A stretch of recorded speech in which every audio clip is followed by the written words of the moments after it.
Olá, sétimo ano. Essa é a primeira aula nossa com videoaula no nosso canal de GELP.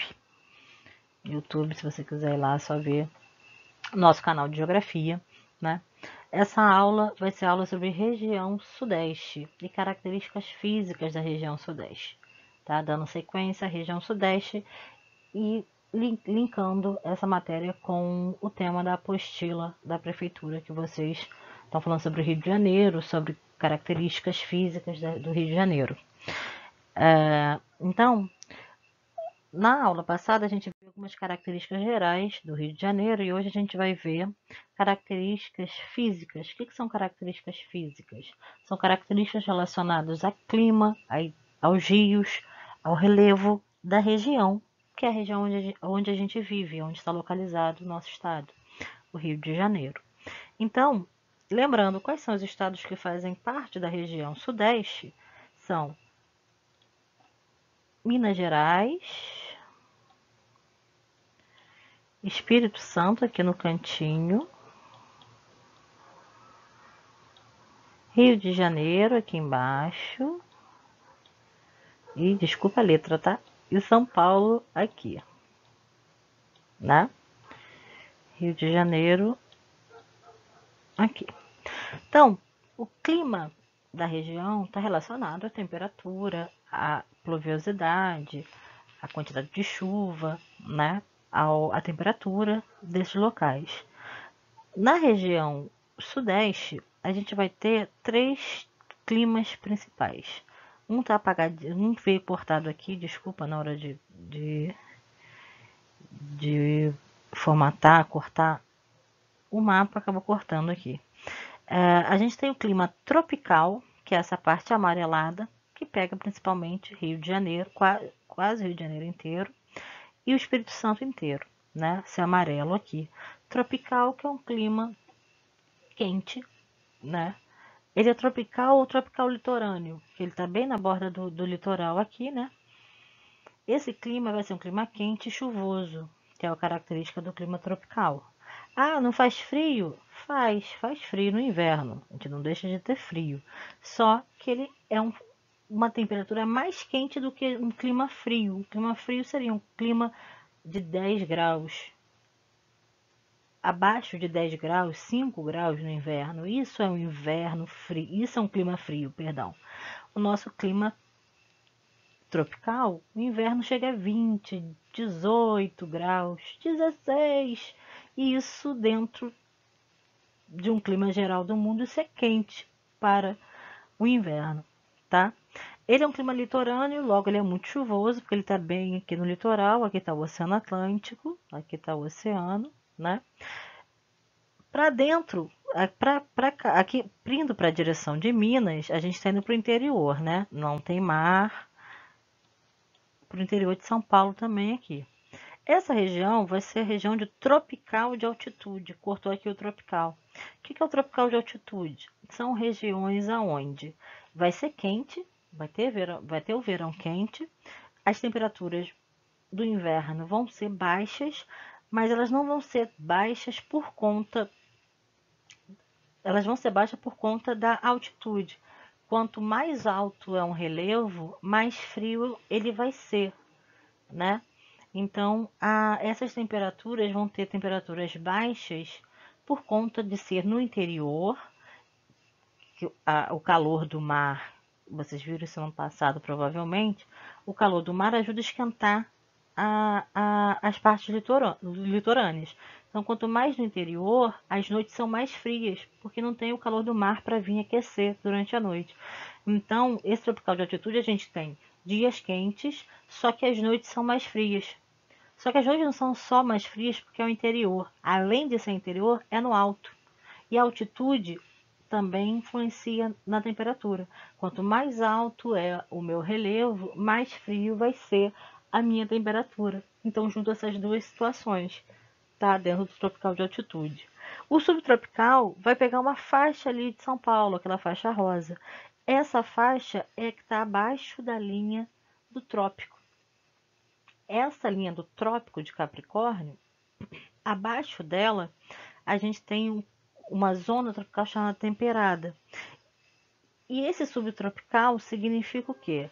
Que os climas estão perto dos trópicos ali, são climas quentes, só que como está indo para baixo do polo, vai ficando mais frio, né? Quanto mais perto da linha do Equador, mais quente, quanto mais em direção aos trópicos, vai ficando mais frio. E aí esse clima vai ser chamado subtropical porque ele está abaixo dos trópicos, tá? Não chega a ser um clima temperado, que é mais frio. O clima temperado vai ser lá no Uruguai, na Argentina, né? Ele é chamado por estar mais perto da linha do Trópico de Capricórnio, logo mais perto dos trópicos, perto do Equador, ele vai ser um clima chamado subtropical. Um clima, além do subtropical, né, você vai ter um destaque aí na região que não está destacado naquele mapa ali, que é um clima chamado de semiárido. Tá? O que é esse clima semiárido? É um clima que não é tão característico aqui, que nem o subtropical, que tem só um pedacinho ali de São Paulo. Não é a maioria, ele é principalmente lá na região sul, só pega ali uma partezinha de São Paulo. Tem uma partezinha também da região sudeste, lá no norte, uma pontinha no norte de Minas, que é chamado de clima semiárido. O que é o clima semiárido? Se você olhar as fotos aí, o clima semiárido é um clima seco. Ele está bem perto ali do Nordeste, ali na fronteira de Minas com o Nordeste, com a Bahia. Esse clima vai ser um clima seco, sem chuva. Tá? Não significa que vai ser quente, tá ok? Vai ter temperaturas altas porque está na região tropical. Só que ele é um clima que a principal característica dele é a falta de chuvas. Vai ser um clima que encosta com o Nordeste, com a região do semiárido, com o sertão. Então, vai ter um pedacinho do sertão do Nordeste dentro de Minas, que não é Nordeste, é Sudeste, mas vai ter a característica dentro de Minas Gerais, tá? Uma região chamada de Vale do Jequitinhonha. E as características são essas fotos aí que a gente consegue ver do Vale do Jequitinhonha, que são essa folhagem seca durante um período do ano, cactos, que são plantas mais resistentes para essa região, caatinga, que é essa vegetação que desfolha durante o período de seca para se manter viva, tá? Só que quando chove, períodos de mais chuvas, que é durante o verão, essa área aí fica toda verde, toda verdinha. Então, a segunda característica física que a gente vai ver da região sudeste é o relevo. Só para dar uma lembrada, relevo, como é que a gente lê um mapa de relevo? Isso aí é um mapa de relevo. Isso aí é a região sudeste. E o mapa tem cores, tá vendo? Não tem separação de estados, que nem o mapa do clima também não tinha. E você vê as cores ali, e as cores têm uma diferença. As cores verdes são as planícies. As cores amarelo e marrom claras são os planaltos. E a cor marrom mais escura são as montanhas, bem escuras, chegando ao vermelho. Só que se você reparar, tem umas pontas marrom aí, só que essas pontas marrom são só para mostrar que são as partes mais elevadas do relevo, no caso do Brasil. Não necessariamente que sejam montanhas, que são os relevos mais altos do mundo, tá? A gente chega aqui no Rio de Janeiro a 2.300, 2.400 metros de altitude, por exemplo. A gente não tem montanhas na região sudeste, como também não tem montanhas no Brasil. A gente só tem planaltos, tá ok? E dentro dos planaltos a gente tem as serras, chapadas e os morros, que aí variam de tamanho. Morros são menores, chapadas é intermédio e as serras são picos mais altos. Dentro desse nosso relevo, então, aí, a gente tem no litoral, aqui no litoral, a gente tem alguns pedacinhos verdes, que são planícies litorâneas, que são planícies formadas por esses planaltos aqui. Esses morros, serras, chapadas, são formações rochosas que estão se desgastando e tudo isso vai ficando aqui ao longo de milhões de anos, foi ficando aqui no litoral, formando essas planícies, tá? Então, ao longo do litoral a gente tem as planícies. Quanto mais a gente vai entrando no interior, mais mais alto vai ficando o relevo. E aí a gente tem as serras, só você observar o Rio de Janeiro, as praias e logo em seguida você tem os morros seguindo as praias na frente da cidade. Essa é a formação característica da região sudeste. Pedacinho de planície e logo você sobe, no caso do Rio de Janeiro, os morros. E se você for entrando para o interior das cidades, para dentro do estado, você vai subindo serra, Petrópolis, Teresópolis, segue para Minas Gerais, sobe mais Planalto, serras, chapadas, e aí você vai entrando em áreas mais elevadas já para o interior. Mais de 90% dessa região, então, é formada por planaltos, né? Você vê que grande parte é marrom e amarelo aí no nosso mapa. E destaques para as serras, a gente tem a Serra da Mantiqueira e Serra da Canastra. Serra da Canastra em Minas Gerais, aqui, e Serra da Mantiqueira aqui em São Paulo. Tá ok? O destaque para a vegetação na região sudeste, a gente tem aí 4 fotos. A gente tem a Mata Atlântica, que é essa mata tropical, úmida, ela tá na beira da, no litoral, mas não só no litoral, ela vai entrando algumas partes de Minas, São Paulo, Rio de Janeiro. Só que a característica dela é que ela vai lá da região sul até o nordeste. Né? Atualmente ela não vai tanto porque ela foi bastante devastada. A gente vai ver daqui a pouco um videozinho sobre ela. A gente tem a Caatinga, que é lá na região do semiárido de Minas. Você pega algumas características de Caatinga. Cerrado, em Minas Gerais também você vai ter bastante presença de cerrado, tá ok? São Paulo, Minas Gerais. E as matas ciliares, que é característica das matas ciliares, são as matas de beira de rio. Como é uma região de muito planalto, a região sudeste, você vai ter muito rio. E ao longo desses rios, você vai ter uma formação de uma mata que a gente chama de ciliares, que são as matas que protegem a beira dos rios. Essa vegetação aí que está quase dentro da água ou em alguns pontos nas áreas alagadas também, ali na beira dos rios, que essa vegetação protege o rio de não erodir, de não perder a sua borda. Ela protege, então, a formação de um rio. Tá? Elas são muito importantes para a região. O destaque de vegetação para a região sudeste vai ser a Mata Atlântica, sem sombra de dúvida. Só que o maior problema é que essa floresta tropical, que é um dos mais ricos sistemas, biomas, né, do Brasil, né, em diversidade animal, de fauna e flora, no caso, animal, fauna e vegetação flora, é uma das mais atacadas florestas do país, né? Das vegetações mais devastadas do Brasil, principalmente porque ela vem ao longo de todo o litoral. Então, ao longo desses anos de Brasil explorado e ocupado, ela foi sendo desmatada extremamente. A gente vai ver um vídeo. Vou botar um videozinho aqui para a gente ver partes do que sobra desse bioma chamado de floresta tropical, no caso Mata Atlântica. Algumas espécies, como macacos, tucanos, vão ser dessa região. A gente ainda tem partezinhas, tá, dessa mata atualmente. 7% só dela ainda existe, tá ok? Muito pouco, muito pouco.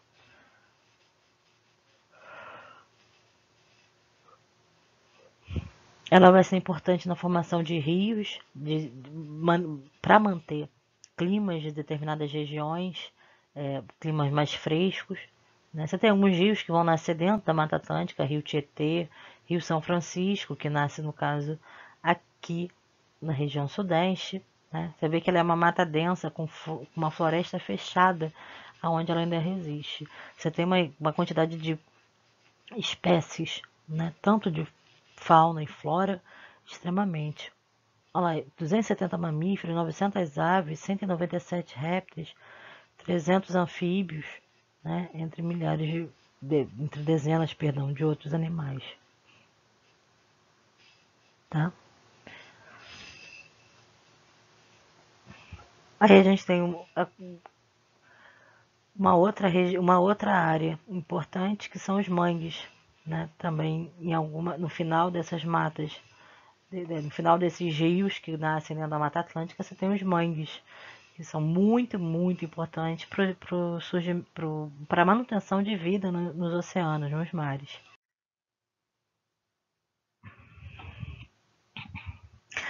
Então, continuando, a Mata Atlântica, ela é rica em biodiversidade, porém, né, ela sofre uma grande quantidade de desmatamento e exploração humana desde o surgimento, desde o aparecimento da exploração aqui no Brasil, né?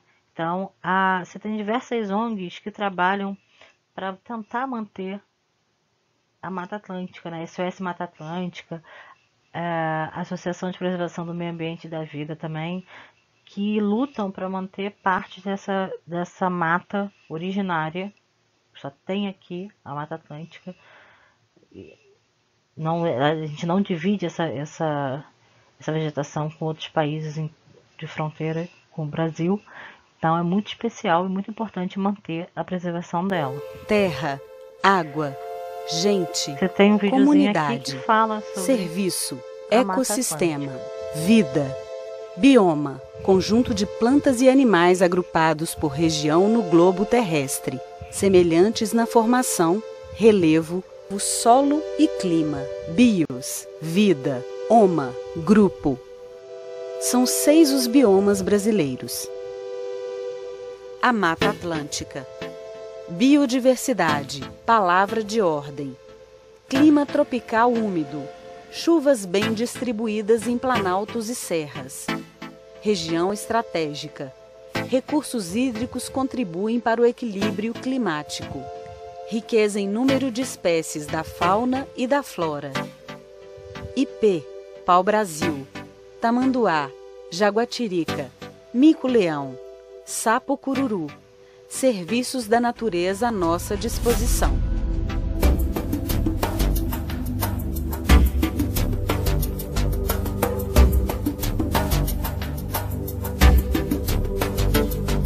Pense, mais de 100 milhões de pessoas vivem nesta região, o eixo de ocupação do Brasil. 70% do produto interno bruto do país é produzido aqui e restam somente 7% da mata original. Impactos da extração de madeira, mineração e do crescimento urbano desordenado.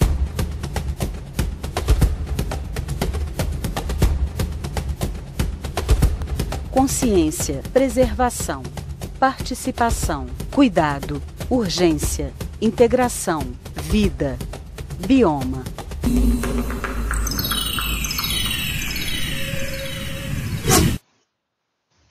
Então esse videozinho aí fala um pouquinho da ocupação, fala do que tem na mata. Muito importante a preservação desse bioma brasileiro, né? Para manutenção da natureza, para manutenção dos nossos ecossistemas, né? Então, indo para a última característica física da região sudeste, a gente tem as hidrografias. A hidrografia, perdão, não as hidrografias. A gente tem os rios, né? E aí a gente vai colocar 2 destaques de rios, né? A região sudeste é um planalto. Então, tudo que chove lá em cima dos morros e das serras, escorrem por esses planaltos, né? E dentro desse relevo vão se formando os rios, né? Você tem 2 rios muito importantes dentro dessa região. Você tem uma bacia muito importante, que é a bacia do Paraná, que tá principalmente na região de São Paulo, tá? Essa bacia vai ter do que é uma bacia, gente? É uma reunião de rios, tá? Tem vários rios que vão se ligando, isso forma uma bacia hidrográfica.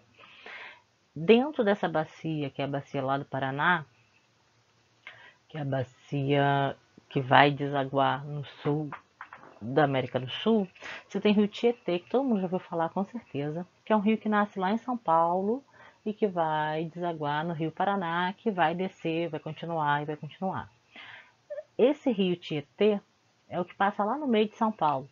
Na maioria das vezes a gente vê foto do rio Tietê ou escuta falar do rio Tietê como um rio muito poluído, né? Ele realmente passa muito poluído pela cidade de São Paulo. Mas aonde o rio Tietê nasce, né, e até ele chegar em São Paulo, ele é um rio limpo. A gente consegue ver nesse vídeo aqui. E ele é um rio muito importante para a região onde ele nasce e para onde ele vai passando. Ele abastece muitas cidades, tá? Ele gera riqueza com pescaria para muitas cidades, tá? Ele, como é um rio de planalto, ele tem essas partes planas aí, só que ele também tem áreas de queda, de pequenas elevações, pequenas descidas, né? Algumas descidas que vão permitir a produção de energia elétrica também, né? É importante, o rio ele é importante não só para pesca, água, como também para a produção de energia. A descida dele vai gerar energia com a força dessa água aí. Então essas imagens aí que a gente está vendo é do rio Tietê, tá? O rio Tietê que é onde que tem áreas que dá para tomar banho, que dá para praticar esporte, dá para beber essa água e tudo mais, tá bom?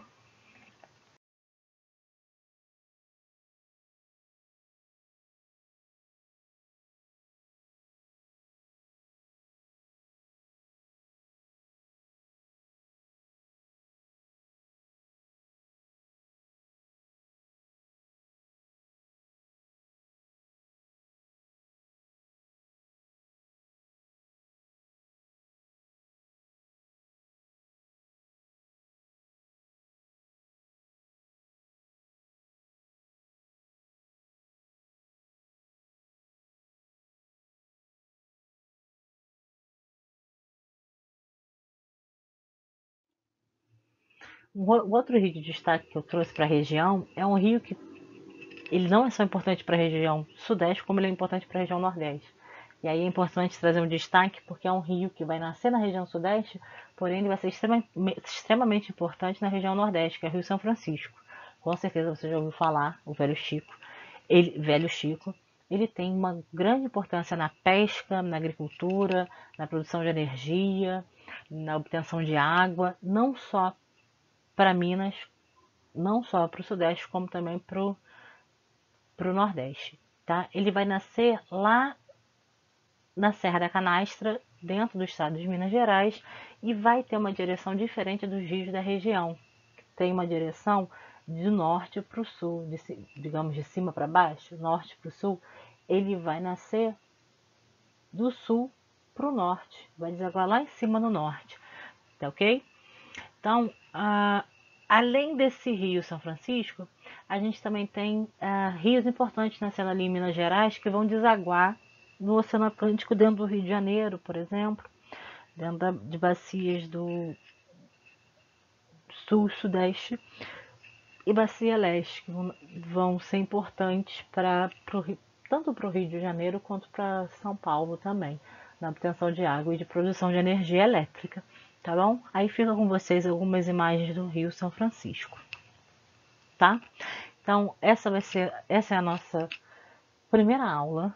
Tô bem apressada, abafada para falar, mas a nossa primeira aula com áudio, tá? Deu uns 20 minutinhos, foi um pouquinho longo, mas eu vou pegando o jeito para tentar fazer o mais sucinto e cômodo, né? Bom para vocês assistirem.